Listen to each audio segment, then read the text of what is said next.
Hello and welcome back to my channel. Richard Tang, CEO of Zen Internet, and I've got an announcement to make. An altnet announcement. Zen has a new altnet partnership with ITS Technology Group.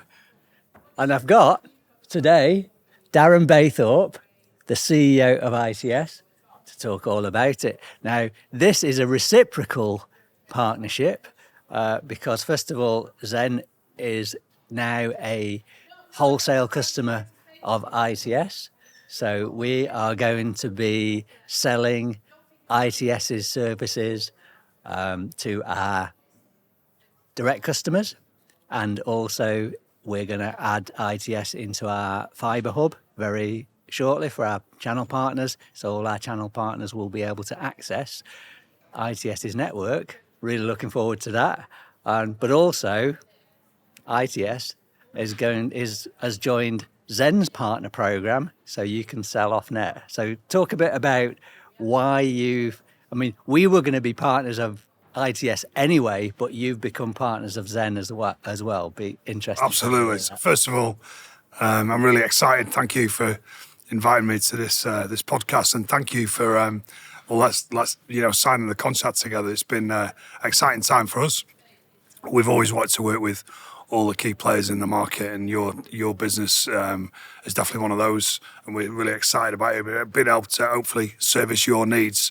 We're really interested in buying off your services as well. So your business now gives us more extensive coverage in areas we can't quite get to at the moment. On top of that, we find that businesses need resilient circuits. So we're able to service a couple of needs with it, both in terms of coverage and resilient circuits. But I don't think we'd be doing that, Richard, if you didn't have the reputation you did for great service. We want to work with the brands that give good service, and that's really important, and it's at the heart of ITS. So it's probably those three reasons, but yeah, very excited, and what a great announcement. Yeah, fantastic. It was good to make an announcement on these videos. Now, ITS is very unique and unusual as an altnet because, first of all, you just focused on B2B, and rather than building a network in the hope that they will come, you've created this fibre on demand model, which has been very successful, but is different to pretty much everyone else in the market. Tell me a bit. Yeah, so I wouldn't say it's fully fibre on demand, right? I mean, we've got such an extensive network now right across the UK. So there's about 2.1 million commercial premises registered on Companies House. We pass 500,000 of them. But I guess where we kind of, we like to do things slightly differently. I look at the market, when you actually speak to businesses, and we're talking about businesses that want, really strong business products, differentiated, high bandwidths. When you talk to those, often the businesses, whether that be a national business or a local business, they want their connections when they want it. We're in numerous. I don't think you can buy a coffee or go to certain retail stores now without using ITS's network. So we wanted to make sure that we understood when they wanted the connection. And actually, often they want it rolled out in a couple of months, or they need to talk to their IT room, they need some communication. It does mean that we've got to focus on making sure that customers get it when they need it. When you actually look at the mean time to provide, which is the industry metric, our mean time to provide on average is better than the largest regulated business, which is Openreach, and that's on all of our portfolio. We don't take orders out. We like to try and service every order that comes into our business. So from a if you look at how long it takes, we more than compete. In fact, we in the last couple of quarters, I think we've one of the products we offered service, guaranteed service rates to make sure that we could deliver within customers' time frames. So we're really confident on the service. But what we are doing is we're making sure we're smart with our money to make sure that we can extend and we can get to the right locations that customers want. Yeah.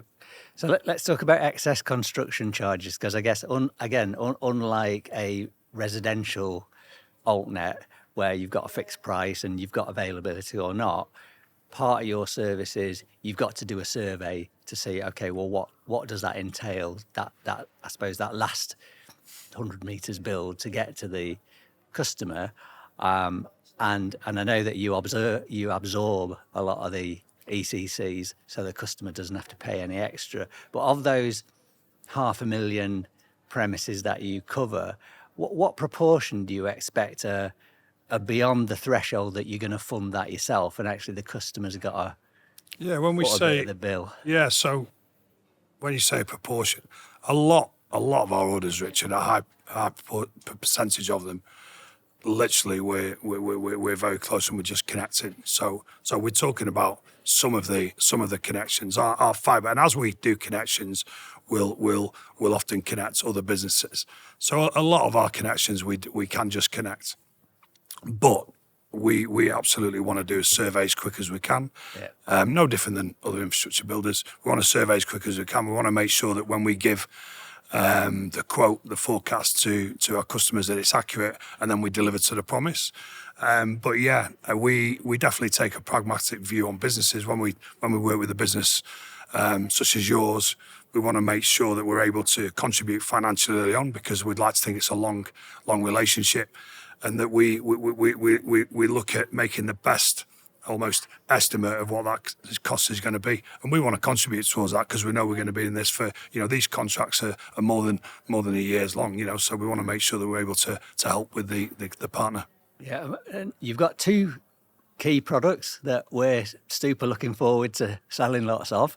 You call them Fibre Bright and Fibre Light. So Fibre Bright is a lease line, effectively. Fibre Light, very interesting products. Ethernet over FTTP, I guess I would call it. And when we've been working with your team, the way I've got it in my head is you've got a lease lines there, you've got standard FTTP there, and then Fibre Light is somewhere in the middle, somewhere between FTTP and a lease line. So tell me a bit more about those two products. So Fibre Bright absolutely is probably described as a lease line. It's definitely our strong product that we look at, and I think with the technology we use, and I know lots of businesses use XGS-PON. Some of the larger businesses still don't use XGS-PON, but it allows us to give symmetrical upload download speeds. It allows us to flex the bandwidth and tailor the bandwidth remotely without sending a truck roll out, which can be costly to customers. What we wanted to do is we looked at the market, and there's definitely, when you look at the commercial premises in the UK, I guess probably half of them are some of the smaller businesses that will probably service their business using a consumer product. Then when you get the high end, there's businesses that choose a lease line. We looked at the market, and actually we feel, and certainly the success of Fibre Light to date is proving our analysis, we feel there's place for a sort of high small business premium product where we guarantee bandwidth, and we contend at a lot lower contention than a typical consumer product. And what we've found is that we have the ability to migrate that up to the Fibre Bright. But we also found that in the interest, it allows people to step into the business. So in the businesses we're dealing with, some of these businesses grow phenomenally in the first couple of years, and you need to be able to provide them with an infrastructure that allows them to grow, and connectivity is a key part of that. And having the technology and the infrastructure that allows them to grow the bandwidth and flex up is something we want to do. And I think it's definitely a unique product in the market. And I know, when we were talking about our partnership, it's something you're particularly keen on, and I'm quite excited that you can get the Zen brand behind it. Yeah, because it is something different, isn't it? It definitely fills a niche, because there's a big step between effectively consumer FTTP, and if you want something that's a bit more, I guess, a bit more of a service wrap and a guarantee around it, it's a big step to a lease line. And guaranteed speeds and the ability to flex up, yeah. So, but it definitely took us a while to make sure. We did a lot of analysis on the market, and I think we've got something there that definitely hits it. And we take advantage of the latest tech. We want to be, we're a fibre business. We need to make sure that we can live within our partners like yourselves proposition. So we've got to make sure that we provide the infrastructure that allows you to breathe and grow, add all the services on it. And I think that does that. Yeah, I mean, my expectation is that Zen will sell more Fibre Light than Fibre Bright because of where it's positioned. I mean, is that what you're seeing in your existing base, or is it more of a balance? Probably a good balance. Yeah. I guess when you get to some of the bigger businesses and businesses, and don't forget we're a wholesaler, so we're almost like the Intel processor in the laptop. We're the wholesale fibre, so we've got to understand our partners. But some of the partners and businesses that they're serving, we're definitely finding that some of the national chains want that security of a leased line type product like Fibre Bright, where they've got their own motorway if you like to drive down. But also this is a good way of where sort of consumer and small business meets big business, and we're proud of it. So you're the first altnet that I've talked to and interviewed that doesn't do FTTP. So most altnets, their bread and butter product is FTTP, and actually the B2B thing is an overlay that's probably got a bit less focus. You're an outlet that doesn't do FTTP, and I think at the moment your proposition is unique for a lot of businesses in the UK. So the choice is it's copper, but if you want fibre, actually ITS is your choice. Now over time, you will face increased competition from Openreach and potentially from others. So is there a point in the future where you decide to say, you know what, we're going to introduce something that's more like an FTTP product, or do you think that actually Fibre Bright and Fibre Light are going to hold their own for the foreseeable future? I think we're an adaptable business. So, one of the things I enjoy about ITS is we're agile. We try and really understand our customers and understand how they adapt. And we absolutely want to collaborate as much as we can, right? So we collaborate, and one of the products that we'll use from your portfolio is very much that sort of FTTP type products. And I think we do now, Richard, right? But I think never say never. I guess when we look at where we're building in urban areas with dense businesses, and when we look at the market, probably in those cities, if you take a typical city, we find 50% of that city is local businesses, 50% is national chains. And when we've looked underneath that, at the moment, they're best serviced through the products we've got in our portfolio. Yeah. But we absolutely know there's a place. So never say never, and we'll keep looking at it. But I'd like to think through partnerships we can provide the whole extent of connectivity that our customers need. But it's certainly something we'll look into. Okay, let's talk about your channel, because you decided to be a wholesale-only altnet, and this is a really interesting discussion point I've found with different altnets. The ones like yourself, I guess like City Fibre, that just you're very clear we are a wholesale-only business, and a lot of others that they've got vertically integrated ISPs within them. So, I mean, that decision was that sort of baked in right from the beginning, or have you considered going direct to the end customer, or is that something that you might consider in the future? So I'd like to say that it was a pure strategy from the offset and we got it right, and it's exactly what I wanted to do. The reality is I probably fail more than most, but I'm a quick learner, right? So I definitely like taking people's advice.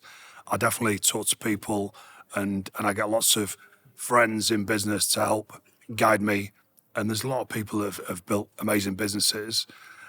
We did do some direct very, very early on. And the one thing I realized is that you need the right content, you need the right service layer, but then the costs to make sure that you could service that, being a jack of all trades probably wasn't the way we wanted to go. And we definitely learned from that little experience. I guess when we looked at the partnership channel and being a wholesaler, I think one thing that when you look at the mechanics of a business, you absolutely need to make sure that you understand the market. And we knew the market was growing. Fibre was, I think it's only sort of 10, 12 years ago, the UK was up to about 0.5% fibre, and now it's 70% covered. So we had to make sure that we were good at what we knew we were good at, and and we left some of the specialisms to some of the partners. So I think we definitely learned a few things. We tried a couple of things, but then we realised that we'd probably grow a more healthier business if we stuck solid to what we were good at, and then let other specialists, provide the cloud services and broadband over the top of that. Yeah. So let's talk about your channel. What does that look like today in terms of number of channel partners that you have partnerships with? Yeah. So we've got a good few hundred channel partners now on our network. And I shy away from an exact number because I don't think it matters. I think we've got hundreds of partners that place business with us. I don't know, I'm sure I read something, there's something like 2,000 or 3,000 resellers in the UK. Those can be resellers or systems aggregators.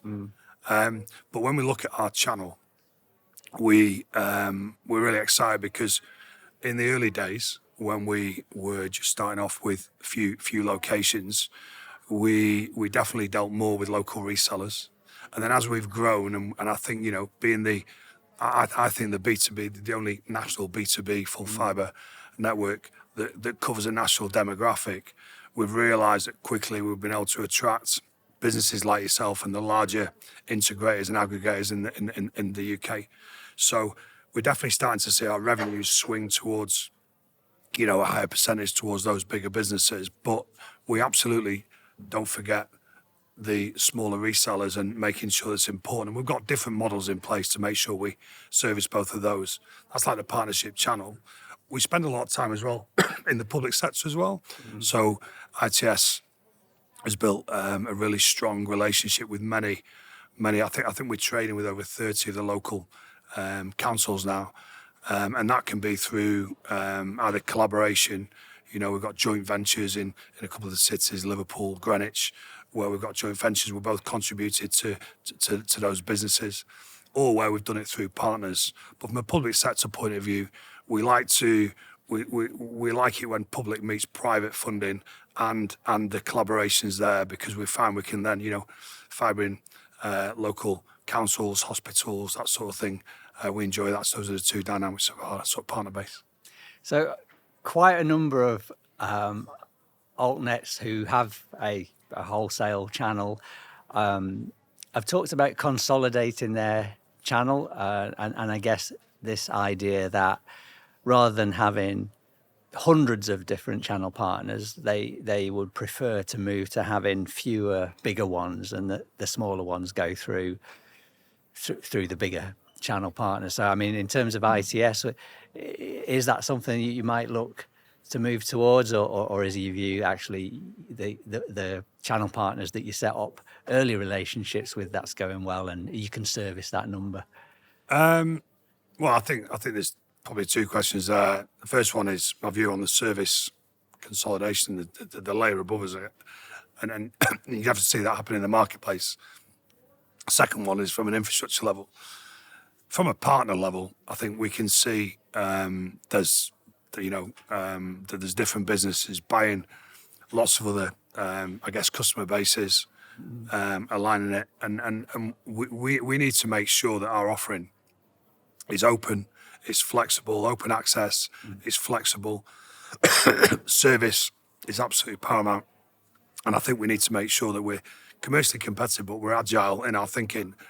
And if we do that, then whichever businesses join forces, there's been some recent announcements last couple of weeks.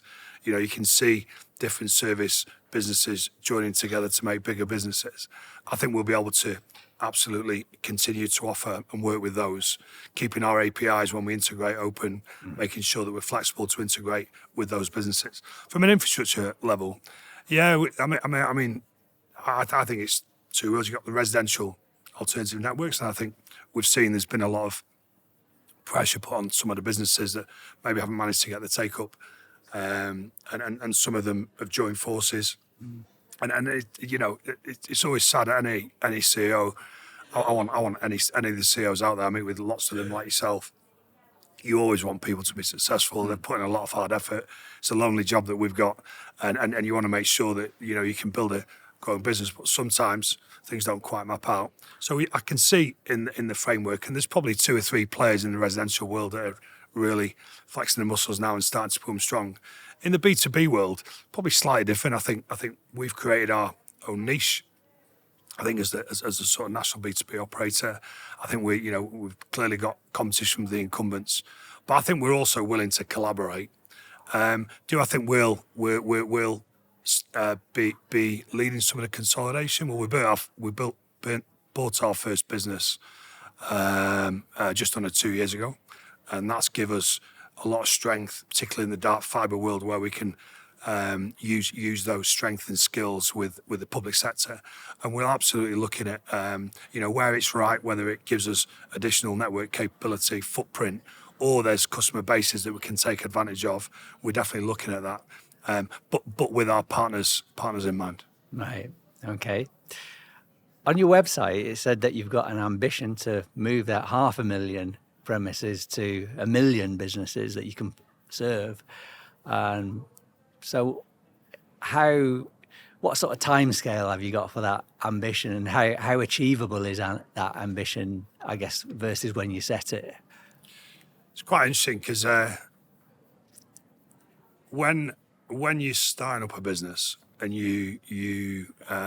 it's actually a lot harder to generate some of the early funding because it's early seed funding, it's ideas. When we look at the 2 million commercial premises in the UK, probably 1 million of them is where we feel that those commercial premises will need a business, I guess, high bandwidth products, and they're prepared to pay for that because they're tech businesses, they're important businesses from a size and scale, all that sort of stuff. So that's why the other half of the businesses is probably more in residential areas, and that's probably covered by some of the residential altnets and more of a consumer product. But when we look at that, we feel quite excited that we built our core infrastructure, and from a performance point of view, it's performing really well as a business.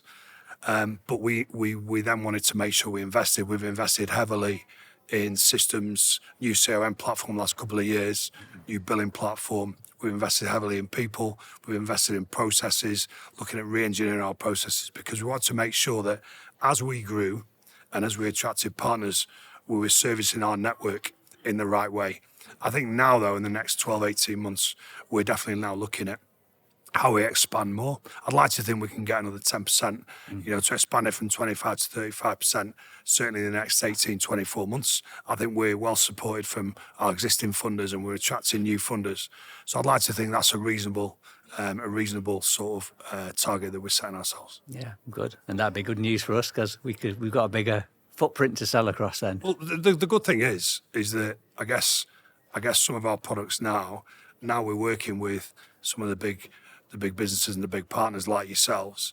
The good thing is that through that collaboration, we can expand and we can almost hopefully shape some of the products for you. So it's less of a risk than just landing a new network somewhere and hoping people buy. Yeah. So yeah, definitely we're excited by that.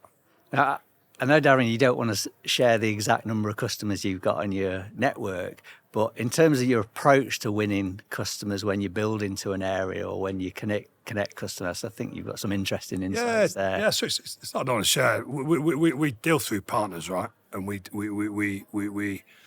very respectful of our partners' businesses.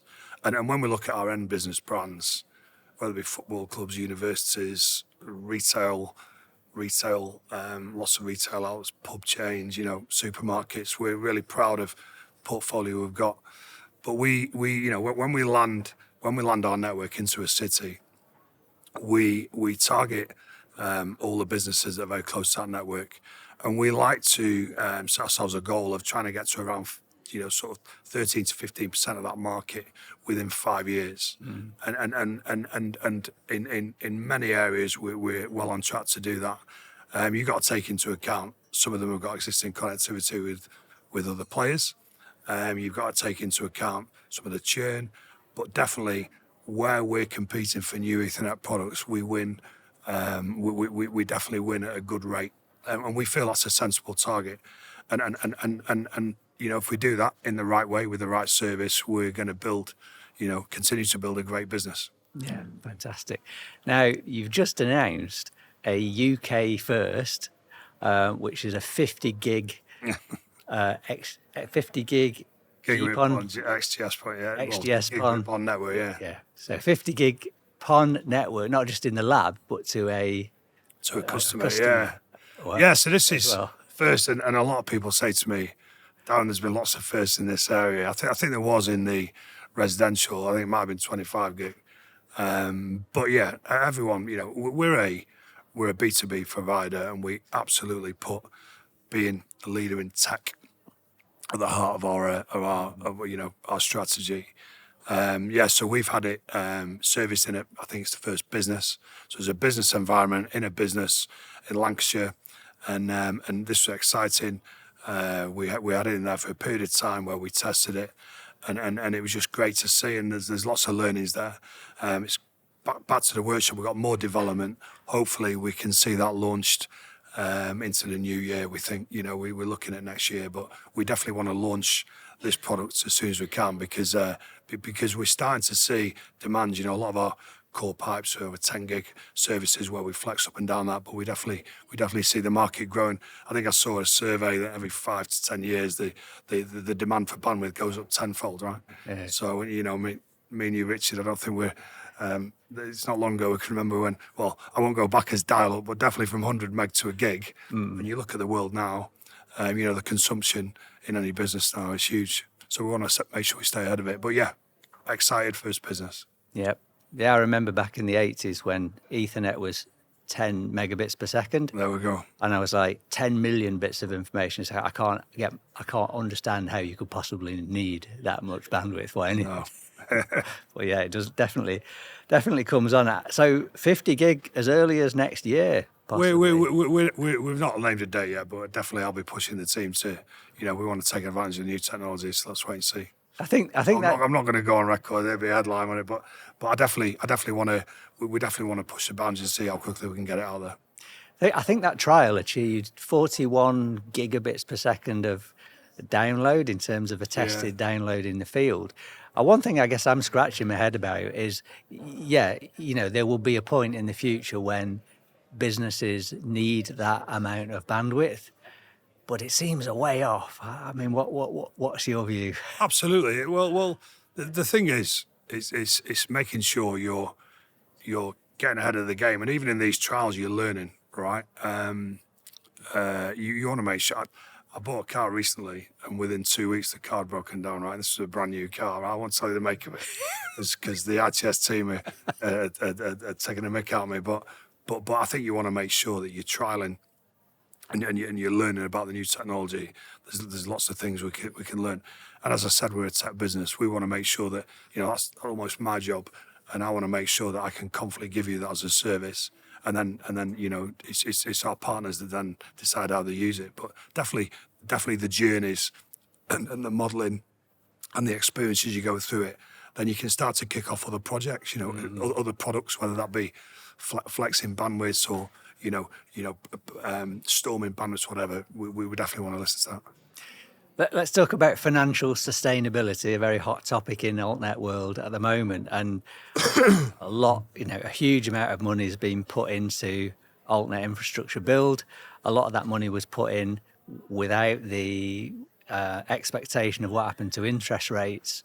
And before this interview, I went on Company's House, had a check out of your latest accounts, December 23, and similarly to pretty much all other altnets, you're on a journey to a profitable, sustainable business. And it was just interesting to hear your own view of, well, where is ITS on that journey, having made this big investment on that journey to ultimately to profitability, growth, sustainability. Yeah, so I mean, not so much growth, but profitability. Well, growth. Yeah.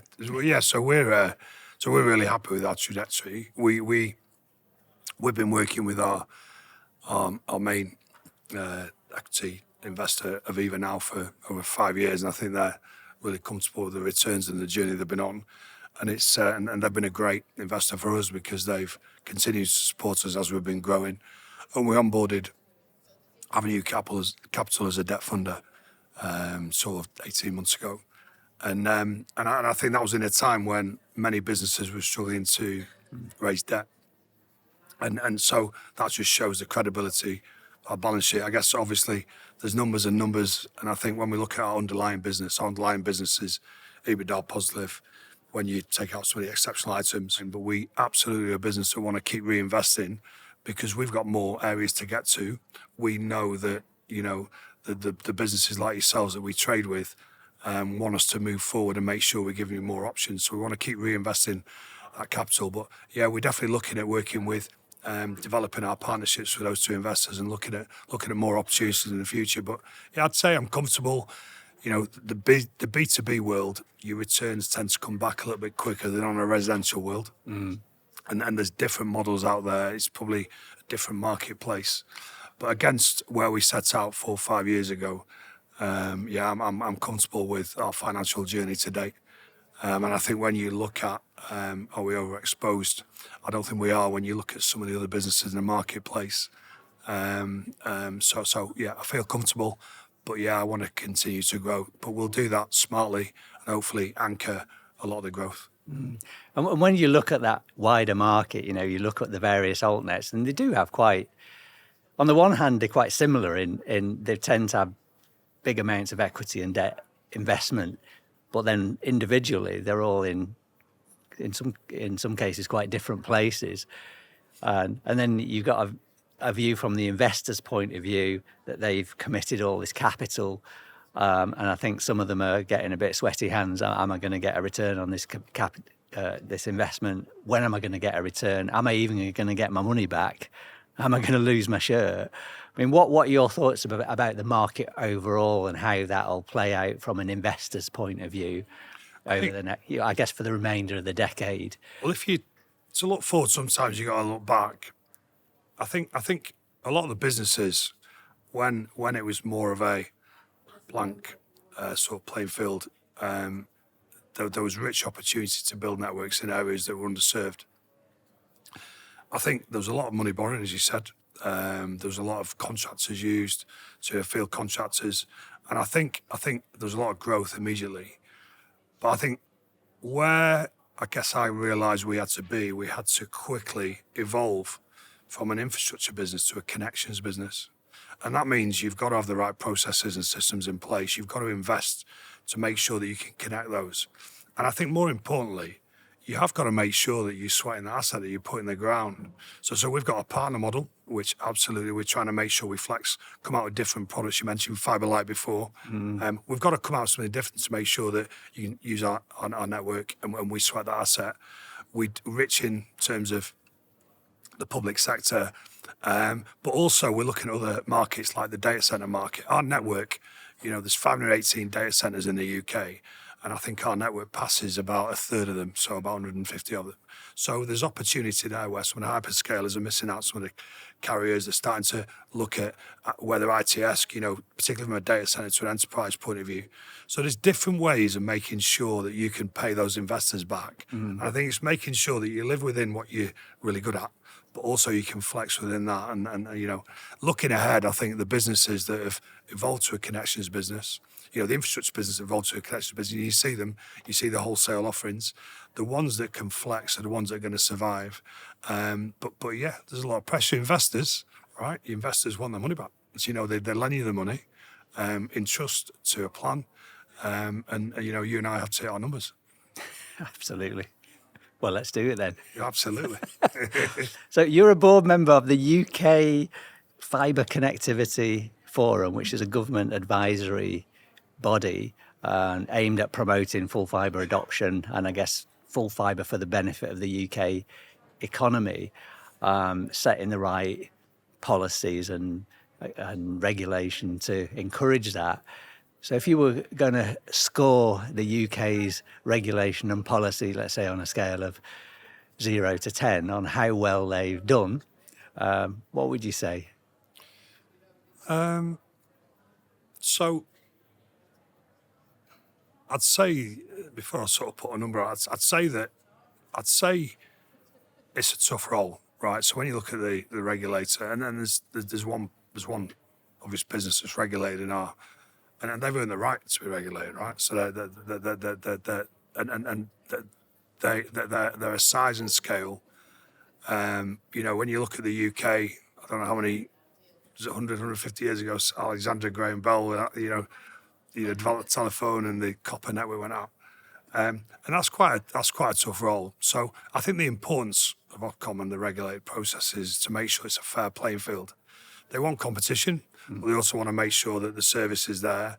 You know, servicing some of the old networks is important. So making sure that the rules and processes in place to make sure that there's focus and the money focuses on the customers that are using the existing technology, but also making sure that businesses, the agitators of the market, like I think, you know, ITS has become, we can look at the new technology and we've got a fair playing field. And I think overall, I think there's some really good things that have come out. When you look at the access review that's come out, there's some really good things that allow different businesses to compete. There's money's rate available. It's never going to make, you know, keep everyone happy. Everyone has different strategies. I think on the whole, I think there's probably more good than bad. I think the most important thing is the adaptability and making sure that every business, the infrastructure business and the service business, every business has a voice. That's what I want to see. I want to make sure that no matter how big or small you are, you know, you and I work in this industry. There's some amazing businesses out there that are growing rate of knots, and you know, particularly with AI now developing, and you want to see these businesses have this fair playing field so that they can grow. So I think on the whole, I think there's some positivity there, but I definitely want to see the ability to continue to have a voice. And sometimes I feel it's not quite right. It's closed down a little bit. But we've got one of my board directors is on the Inca, so we try and influence and work and collaborate with other businesses on Inca. I know, you know, ISPA's there. You know, all these bodies are there to hopefully create a voice.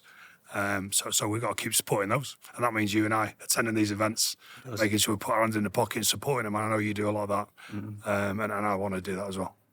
So would you go as far as scoring UK government Probably policy? I'd probably score at about 7 or 8. I'd say a lot of people would say, "Oh no," but actually, I think it's a tough role. Yeah, well, I agree. And last question: you spent 10 years in Openreach in a past life.